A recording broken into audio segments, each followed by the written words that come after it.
trying to work out where best to spend your money. Today we're trying dishes using cheap and expensive versions of the same ingredient to find out when it's worth splashing the cash and when it's just as good cheap. The first ingredient is under the cloche. 1, 2, 3. Cheese! Okay, wait a minute. Cooking. Cheddar cheese. Posh cheddar cheese. Older, Crumbly. older, more mature cheddar cheese. So the point of today is to think about how these ingredients behave when we cook with them and prepare them, and that might sway which end of the scale we tend to purchase for that given choice. So working together with A and B, we're going to grate some of A and grate some of B, and we're also going to slice some of A and B. Now the sliced cheese we're going to use to gratinate on top of cheese on toast, under the grill, and the grated we're going to melt into mac and cheese. This is a good day. I always cut off what I need and then grate that. No, it's important you get your whole hand around the whole block. Yeah, effortless. It stays intact. If you had slightly more mature stuff, it would start falling behind your hand, wouldn't it? Yeah. What does that one do? Okay. A lot more crumbly. Oh, yeah. Yeah. It. Yeah. But fine. As soon as you eat that, it fills your nose with flavour. As soon as you eat that, it fills your mouth with texture and fat. And just nibbling the premium stuff, I don't want I don't want all that on a cheese and toast. It's too much. And I think the same would probably be with mac and cheese. Yeah. Because it would be so rich and so flavoursome, it would take away from anything else that's going on. Mixy. So let's talk about the cheese on toast first. The gratination, what it looks like, how it behaved under the grill. Both had the same time and temperature on the same grill on the same tray with the same bread and broadly the same amount of cheese. Far more spread, I think, of this one. You can see there's a lot more, I'm guessing it's fat, it's greasier. Whereas B, less spread. It feels like what was there within the cheese has stayed there far more. But a lot more fragrance. That's the cheese, the smell of the cheese has filled the room. I want to eat that one more by the smell, but that one looks more naughty. Yeah, I know. Yes. Cheese.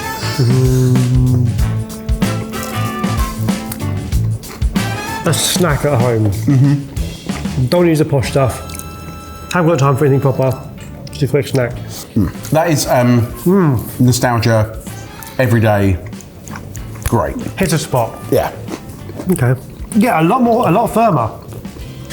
A lot less moisture come out of it. True. Wow. That provides so much more flavour. I think it's fair to say you also slice the cheese a bit thinner and there's probably a little bit less on the bread, but it's still punching more in flavour. In both cases, grilling the cheese has changed the profile of the cheese completely. Mostly in A, it's gone from being quite bland to actually getting nuttier the more you toast it. Yeah. Here, this is already delicious.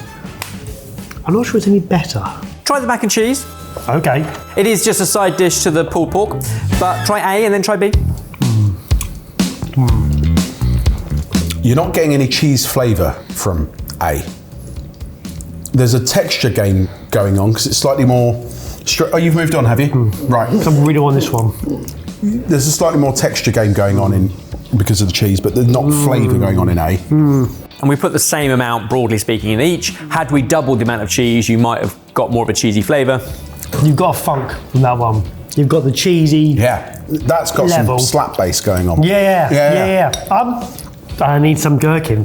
This one doesn't need anything else with it. It's just a bit bland. A bit one-dimensional. Yeah, there's a lot going on, and I'm encouraging you to eat these delicious things as well. Now this mac and cheese feels special. This feels like an occasion. I think we're pretty happy with which is the premium, but can you both pick the premium? I think it's B. B is definitely the premium. Correct. So to talk you through it, A is Morrison's mature cheddar. It's made with British milk and it is strength 3 out of 5. So pretty mid-range block of cheddar. And then the premium, our friends Paxson and Whitfield, Montgomery cheddar, so very much about a location and a particular style of cheddar, hand cut by the specialists, well over 225 years of legacy in London, but as a result, 150 gram portion. It's a wedge rather than a block, and it is much more aged. If I told you that A was £7.50 per kilo, how much do you reckon for our premium cheese? Per kilo? Per kilo. I reckon it's at least double. Oh, what? Yeah. Yeah. I'd say quadruple. Quadruple? I think so. I reckon. I'll go £20 a kilo. Yep. 25. I didn't quite go the whole hog. Just shy of £40 a kilo, so £39.67 per kilo. Wow. It's about 5 times the price. So the question is, where and in which cases, if at all, is it worth it? Interestingly, it's really worth it on a cheese board. Like, because that is no-brainer. Worlds apart, completely different. Cheese on toast is already a little treat. Now, I would have thought that actually adding a better cheese would make it more of a treat, and it didn't in that scenario. Whereas the mac and cheese, it did, but I'd still feel odd about spending that much money on cheese and then melting it into mac and cheese. I'd still go for the cheaper end of cheese, but I'd go more mature. To get a bit more flavour into it. For the cheese? For the cheese. Yeah. And every supermarket and retailer will have varying scales of their premiumisation of cheese and strengths. But in a nutshell, a more premium cheese is likely to be richer, sharper, nuttier, firmer, potentially more crumbly, and therefore when you're using it, tends to not go as soggy, as greasy, and gratinate better. What a way to start the day and the video. Do you want another category and see how that performs? Oh, Yes. Round 2, back to basics. I never cook with these eggs. What, white ones? Yeah. Gut reaction? I'm a little bit thrown by this because I associate white eggs to cheap ones. The quality of an egg has absolutely nothing to do with its colour. The colour of the egg is dependent on the breed of the chicken. And lots of factors at play when it comes to the quality of an egg, but we want to discuss how they perform when they're used. So we're going to scramble some, we're going to fry some, and we're going to pull through mayo some. Oh. 2 of each in each. A two egg scramble? We're not feeding you, we're just doing a little test. Starting with B. Oh, okay. Right. Colour of the yolks on B are a lot darker. I'd say there's a higher water content in and around the whites. Whereas A, Got a lighter yolk. much bigger But you yolk. look at the whites. There's no separation between the white and any water. I'm trying to work out, like, does the strength of the egg, the thickness of the walls, having to do with it?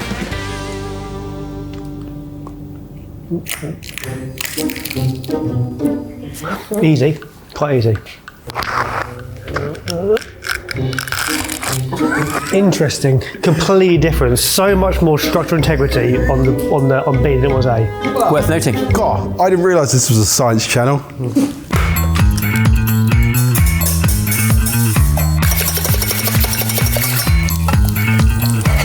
So far, B has a thicker shell, a darker yolk, and it doesn't spread as much when frying. Yeah. It's also crisped up a lot quicker than A has. Which just has less water in it. Yeah. That's what I do. And for the pull through mayo, mustard, oil, salt and pepper, 1 egg in each, whole egg, yolk and white. Lovely! Is it? You did a mayo.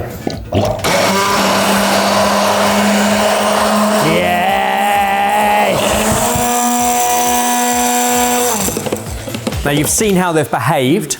Have a little taste to see if you can tell the difference between A and B. Are you any close to working out which might be the premium? I keep getting thrown. Like, even just the colour of the yolk, I thought was so much stronger when we first cracked it. But actually, in the scrambled and the mayo, it actually looks it disappears. Yeah, completely gone.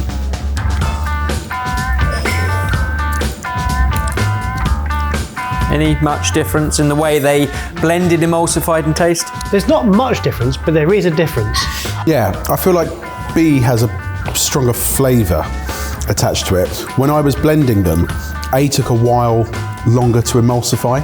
That was where I got scared. There's a difference, but not like noticeable.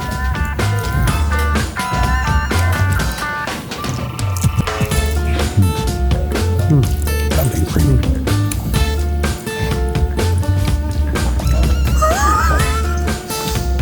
I think I prefer the flavour of A. You keep saying the word flavour. The only flavour I can think of an egg is when egg is too eggy. Flavour is almost a bad thing. Like, if you As in a bad egg, yeah, sulphurous. If you notice the flavour of an egg, it's a bad thing. I think it's a texture, it's a body, it's a... No, A is richer. And I think it's a nicer eating experience because of that. It's not leaps and bounds.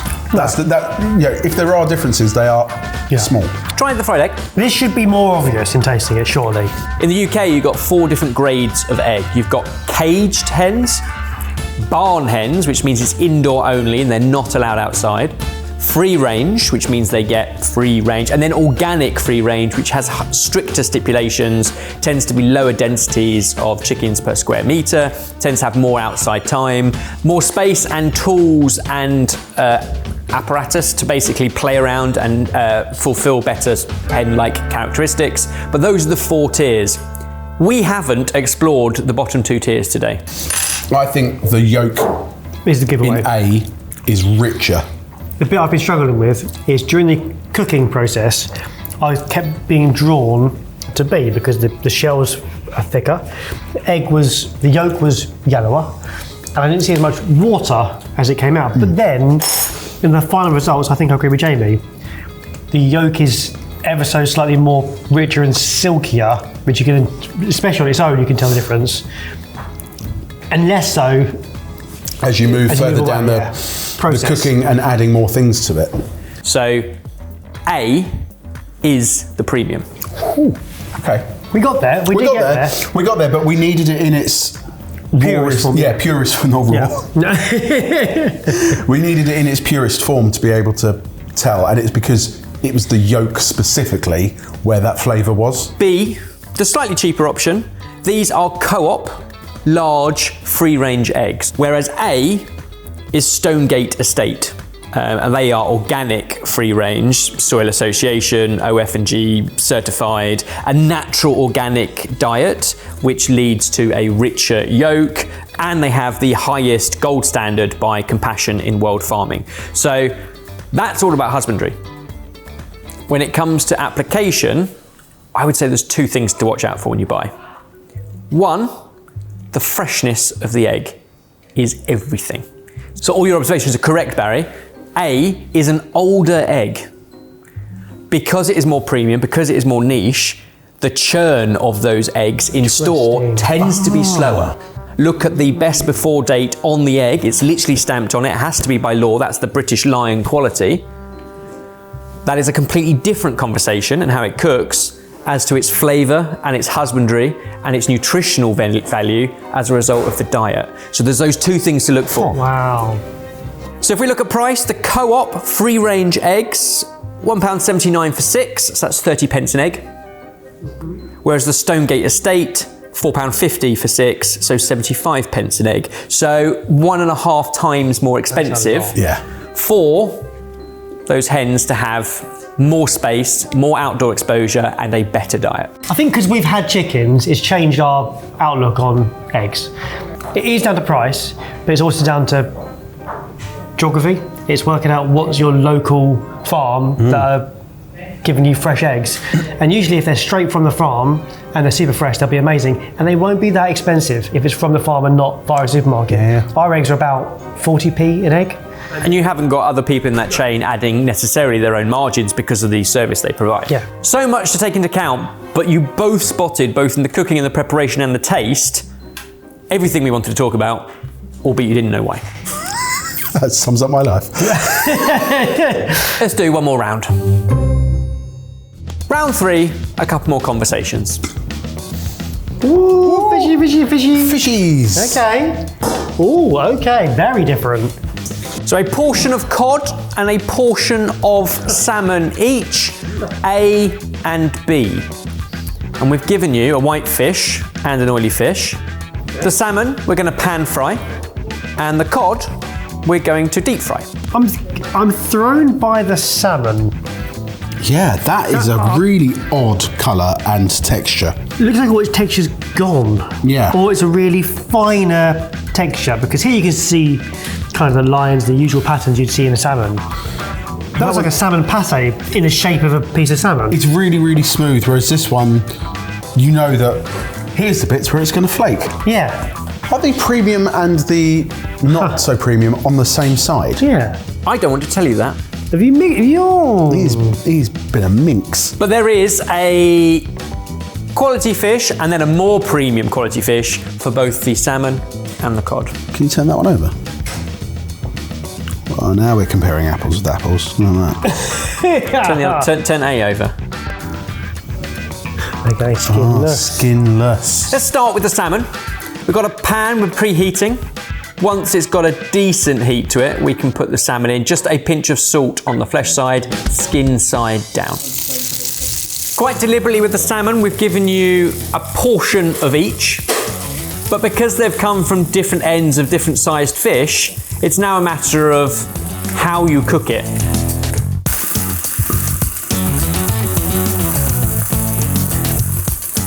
And while we wait for the salmon to finish, take your cod, dust it in seasoned flour, into our seasoned batter, and into the fryer behind you, cooked and ready to go.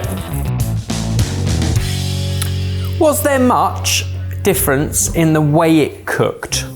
Cod-wise, no idea. It was covered in a batter. The salmon, time of cooking because of the thickness. Yeah. But other than that, No. no, not particularly. It wasn't like one leached a load more water or anything like that than another one. It just, yeah, it felt fairly even apart from time, based on shape. Let's taste the salmon, A and then B. Now, an oily fish, so it should be almost buttery. Shouldn't really be fishy, but it should taste of the sea, unless of course it's river trout or river salmon.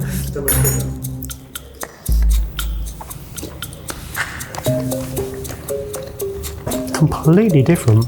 Yeah, that is I mean, we could is see different. the Yeah. texture was different before we cooked it. It's so much tighter. Leaner. It's more chicken-like. In that it's so much tighter, the protein. So therefore it has a bit more of a chew. I'm sticking with my gut, thinking that's not been farmed. I think that's natural. Taste the cod, A and then B. Now, in fairness, the batter could have taken a bit more colour.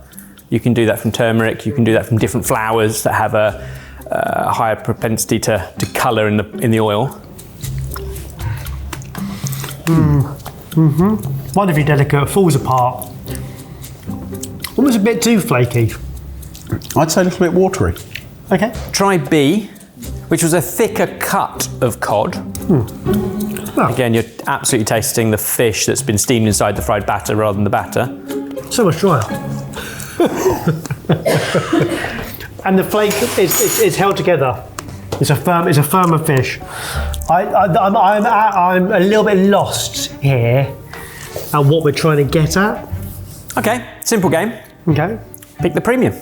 A or B? I'm going to have to base a decision here on what I'm used to, rather than the bits that you've said actually about what might be natural or less farmed or something like that. So I would say A is the premium salmon, but B is the premium cod, because they are my favourites.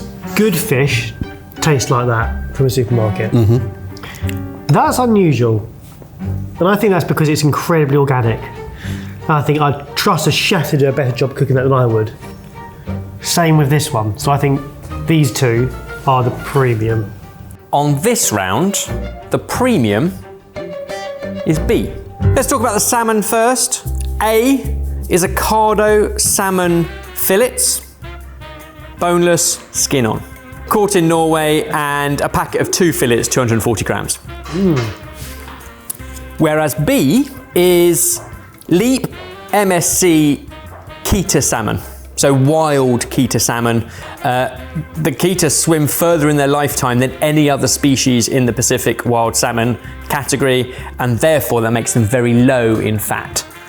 Thicker skinned, lower in fat, incredibly lean, and therefore need a gentler cooking, but more flavour. Unless you cook out that flavour. Yeah, unless you cook it too much. Yeah, but interesting. So that is exactly the same conversation then as the chicken one that we had a few years ago. Yeah. £25 per kilo for the Ocado, whereas the Keto salmon is $39.55 per kilo, so almost twice the price. This time, I'm a little bit nervous of what I would do that. I don't think I could cook. I haven't cooked that very well. Possibly just one side of the fish to get a really lovely crispy skin, which is thicker and firmer, and that final flip is a fraction of seconds and out the pan to residual cook through. And then when we talk about the cod, A is M&S cod fillets, skinless and boneless, line caught in Norway, responsibly sourced, fully traceable. A pack is 250 grams. That had 2 portions in it, but it tends to be that thin tail end. So quite difficult to cook as a single piece because one end is very thin and one end is thicker, but perfectly fine if you're going to chop it up into a fish cake mix pie thing. Whereas the premium was Wright Brothers cod portions, so it's a thicker cut of a more premium cod, wild caught off the Icelandic coast, and where possible, Wright Brothers support local fishermen using low impact fishing, so it is that wild low impact. Flavour-wise, I wouldn't say there's much difference. M&S cod, £25 a kilo, whereas the Wright Brothers, £57.14 per kilo, so more than twice the price. Wow. This is one of those ones that I'll be fascinated to see what the comments say. It's one of those subjects that the more that you learn about something, the more that you can have an opinion, and that opinion be based on all of the knowledge that's around it. If you care about this kind of thing, then you're going to know a lot more and be able to make a better opinion on whether it's worth it, which is obviously the question that we're trying to answer. The challenge is that food is never binary, and yet I wanted an A or B binary answer, and sometimes food's not that simple. Comment down below, which of those categories would you have chosen the premium on? And if you think these are useful and interesting, then we really do appreciate a like on the video because that tells us to make more.